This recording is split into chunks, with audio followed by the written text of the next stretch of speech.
오늘 우리에게 주신 하나님의 말씀 누가복음 7장 24절로 35절 말씀입니다. 생명의 샘과 8월 4일 월요일 말씀 세리와 죄인의 친구 함께 읽겠습니다. 요한이 보낸 자가 떠난 후에 예수께서 무리에게 요한에 대하여 말씀하시되 너희가 무엇을 보려고 광야에 나갔더냐 바람에 흔들리는 갈대냐 그러면 너희가 무엇을 보려고 나갔더냐 부드러운 옷 입은 사람이냐 보라 화려한 옷을 입고 사치하게 지내는 자는 왕궁에 있느니라. 그러면 너희가 무엇을 보려고 나갔더냐? 선지자냐? 옳다. 내가 너희에게 이르노니 선지자보다도 훌륭한 자니라. 기록된 바 보라 내가 내 사자를 내 앞에 보내노니 그가 내 앞에서 내 길을 준비하리라 한 것이 이 사람에 대한 말씀이라. 내가 너희에게 말하노니 여자가 낳은 자 중에 주 요한보다 큰 자가 없도다. 그러나 하나님의 나라에서는 극히 작은 자라도 그보다 크니라 하시니 모든 백성과 세리들은 이미 요한의 세례를 받은지라. 이 말씀을 듣고 하나님을 의롭다 하되 바리새인과 율법 교사들은 그의 세례를 받지 아니하므로 그들 자신을 위한 하나님의 뜻을 저버리니라. 또 이르시되 이 세대의 사람을 무엇으로 비유할까? 무엇과 같은가? 비유하건대 아이들이 장터에 앉아 서로 불러 이르되 우리가 너희를 향하여 피리를 불어도 너희가 춤추지 않고 우리가 곡하여도 너희가 울지 아니하였다 함과 같도다. 세례 요한이 와서 떡도 먹지 아니하며 포도주도 마시지 아니하며 너희 말이 귀신이 들렸다 하더니 인자는 와서 먹고 마시매 너희 말이 보라 먹기를 탐하고 포도주를 즐기는 사람이요 세리와 죄인의 친구로다 하니 지혜는 자기의 모든 자녀로 인하여 옳다함을 얻느니라. 아멘. 이 세대의 사람을 무엇으로 비유할까? 무엇과 같은가? 이 세대의 사람을. 이 세대의 사람은 오늘날 우리를 빗대어 말씀하실 수도 있는 것이죠. 그러하기에 이 말씀이 중요하다는 생각이 듭니다. 예수님께서 비유를 드세요. 그렇게 말씀하시고 난 이후에 그러면서 아이들이 장터에 앉아 서로 불러 이르되 우리가 너희를 향하여 피리를 불어도 너희가 춤추지 않고 우리가 곡하여도 너희가 울지 아니하였다 함과 같도다. 여기에서 피리를 부는 자는 누구이고 춤추지 않는 자는 누구이며 곡하는 자는 누구이며 그런데 같이 따라 울지 않는 자는 누구인가 보면 피리를 불어도 그러니까 피리를 부는 자 너희가 춤추지 않았다 할 때 이 춤추지 않는 것에 대하여서 33절에 세례 요한이 와서 떡도 먹지 아니하며 포도주도 마시지 아니하며 너희 말이 귀신 들렸다. 그러니까 이 세대 사람은 누구를 두고 하시는 말씀이냐면 30절에 바리새인과 율법 교사들입니다. 마태복음에 따르면 바리새인과 서기관들이라고 칭하기도 해요. 그러니까 누구보다도 경건한 모습을, 종교적 모습을 가지고 있고 누구보다도 율법을 많이 안다 자처하는 사람들이요. 그리고 학식이 있는 자요. 그 시대의 유지들인 것이죠. 이러한 사람들이 이 세대의 사람이라고 빗대어 말씀하고 있는데 그들이 이렇게 얘기한다는 거죠. 자, 우리가 피리를 불 테니까 하면 춤출 거라고 생각했는데 세례 요한이 춤추지 않는다 하는 거예요. 왜 이런 얘기가 나오냐면 29절에 모든 백성과 세리들은 이미 요한의 세례를 받았다 하는 거예요. 그리고 이 말씀을 듣고 하나님을 의롭다 하는데 바리새인과 율법 교사들은 세례 요한의 세례를 받지 아니함으로 그들 자신을 위한 하나님의 뜻을 저버렸다는 거예요. 그러니까 세례 요한이 와서 그 회개의 그 말씀을 선포하면서 세례를 주었단 말이에요. 그러면 그때 많은 백성들과 함께 뒤섞여서 누가 있었냐 하면 바리새인과 서기관, 율법 교사들이 거기에 함께 있었습니다. 그런데 누가복음에서 보면은 그 세례를 받으러 오는 모든 사람들을 향하여 이 독사의 새끼들아 뭐 이렇게 칭하는데 사실은 마태복음에 보면 모든 사람들을 향하여서 그런 것이 아니고 바리새인과 서기관들 그들은 사람들이 와서 세례를 받을 때 관망하고 있었거든요. 가만히 지켜보면서 아니 그러니까 또 더군다나 그렇게 지켜보고 있는 그들을 향하여서 이 독사의 새끼들아, 너희들이 이 임박한 진노를 피할 거라고 생각하느냐? 그러면서 너희들이 아브라함의 자손이라고 하여서 너희들이 심판받지 않을 거라고 생각하느냐? 하나님은 이 돌들로도 뭐 아브라함의 자손을 만들 수 있다. 도끼가 나무 뿌리에 놓였으니 좋은 열매 맺지 아니하는 나무다 찍혀 불에 던질 것이다 하면서 그들을 향하여서 신랄하게 회개할 것을 촉구했죠. 그런데 그들이 그 이야기를 듣고 우리도 회개해야 돼, 세례를 받아야 돼 이렇게 생각했느냐? 그렇지 않았다는 거예요. 오히려 상대적으로 못 배우고 죄가 있고 그런 사람들은 자신의 죄를 인정하고 세례 요한의 말씀에 따라 회개하고 세례를 받았어요. 그런데 오히려 좀 당연히 하나님의 뜻에 굴복하고 순종할 거라고 생각했던, 율법을 누구보다도 많이 알고 있고 그리고 그 삶이 경건하다 하는 자들은 생각할 때 아니 쥐가 뭔데 우리도로 회개하라 말아 해? 세례가 유대인을 위한 세례야? 이방인들을 위한 세례이지? 어찌 유대인들을 향하여서 세례를 받으라 마라 그리고 회개하라 마라 그렇게 말할 수 있는가? 하면서 나름대로 가지고 있는 성경 지식을 꺼내서 반박을 하고 믿지 않은 것이죠. 그러면서 무엇을 가지고 허물을 잡느냐?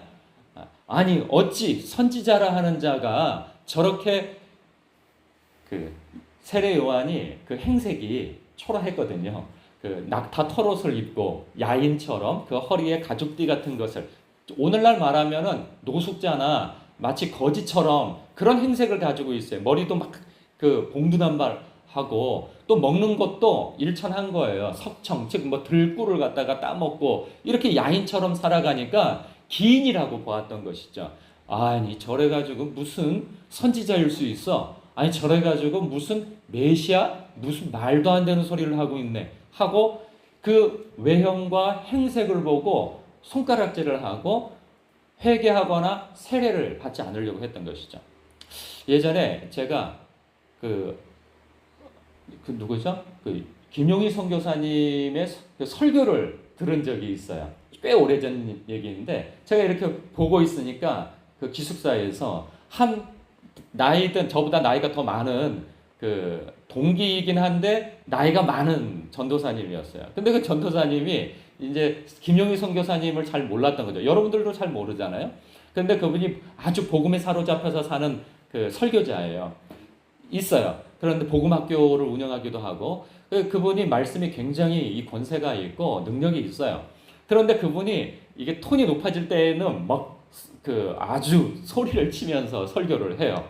그런데 그 소리 치는 대목에서 제가 방에서 우연히 어떤 그분의 그 TV를 통해서 설교를 듣고 있는데 그 한 분이 딱 들었더니 이렇게 얘기를 하는 거예요. 나는 소리 저렇게 꽥꽥 지르는 자들은 싫어. 이러는 거예요.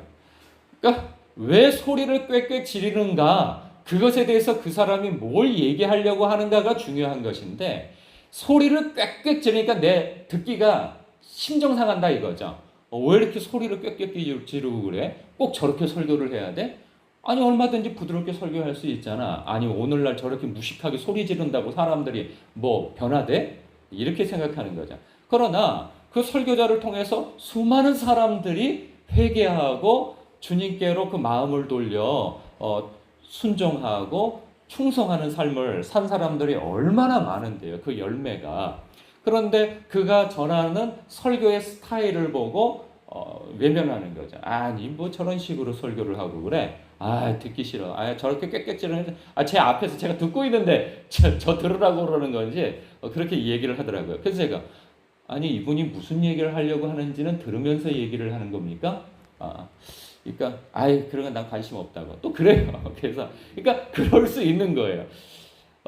여기 바리새인과 서기관 이 율법 교사들도 그러한 태도인 거죠. 그런가 하면 또 이렇게 이런 자리에 우리가 그러니까 또 반대로 우리가 곡하여도 너희가 울지 않는다는 거예요. 그러면 여기서 곡하는 자는 누구이며 덩달아서 울기를 바라는 그 대상은 누구냐 하는 거예요.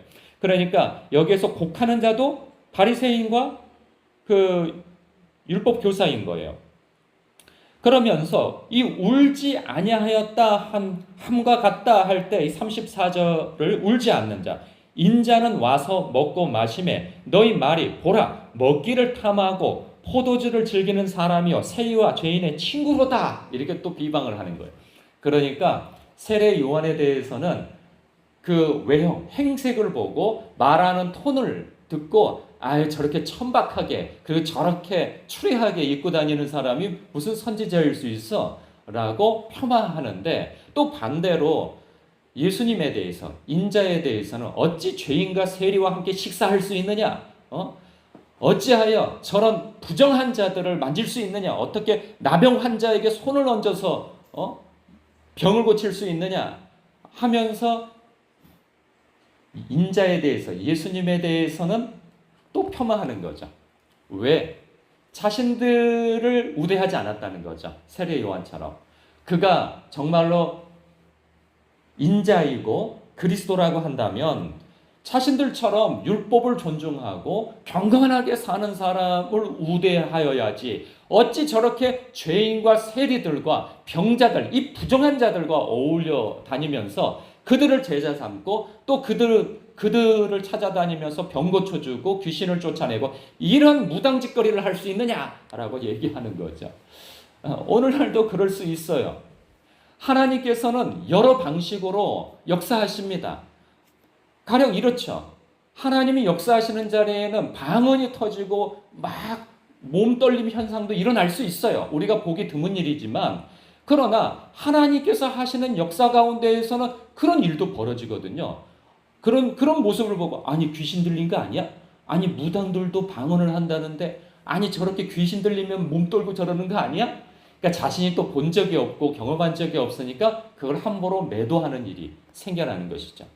그러면 또 반대로 아니 기도할 때 아니 이렇게 뜨겁게 기도하고 박력 있게 기도하고 부르짖어 기도하고 방언으로 기도하고 하는 것이지 아니 저렇게 답답증나게 소소소소소 그게 기도야?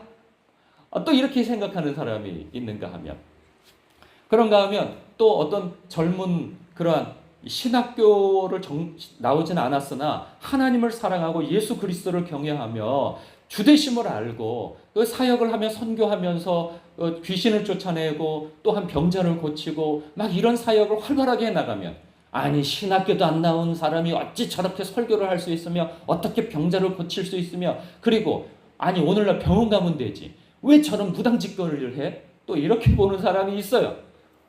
그가 행하는 일들로 하나님께서는 그를 통로로 삼아서 많은 병자를 고치고 많은 사람들을 죽게 돌아오게 하는 그러한 사역을 감당하는 그 열매를 보고 하나님의 역사를 칭송하고 그리고 하나님께 영광을 돌리면 되는데 시기심이 나는 거예요. 나보다도 더 큰 역사를 행하는 것에 대해서 시기심이 나는 거죠. 그러니까 유튜브 같은 데 나와가지고 그는 이단이다 뭐다 맨 이런 소리나 자기 사역이나 감당할 일이지 남이 뭘 어떤다 저떤다 맨날 이런 얘기하면서 조회수를 늘려가려고 하는 그런 좀 못난 사람들이 얼마나 많은지 몰라요. 그런가 하면 예수님께서는 가난한 자와 병든 자를 찾아다니면서 그렇게 사역을 했어요. 그러면 또 이렇게 생각하는 사람이 있어요. 아니 예수님은 병자와 가난한 자와 병든 자를 그리고 귀신 들린 자 그러한 사람들을 대상으로 사역을 했는데 아니 저 강남 목회자들은 저렇게 넥타이 매고 그렇게 부잣집 사람들을 대상으로 목회를 그게 맞는 거야? 저렇게 저렇게 뭐라 그랬나? 아주 멋스러운 무당처럼 저렇게 설교를 그럴듯하게 하고 저게 맞는 거야? 맞을 수도 있죠. 아니 꼭 가난한 사람만이 심령이 가난합니까? 부잣집 사람들도 심령이 가난할 수 있어요. 그리고 강남 그곳에서 목회를 하니 강남 사람들을 대상으로 그렇게 목회를 할 수도 있는 거죠.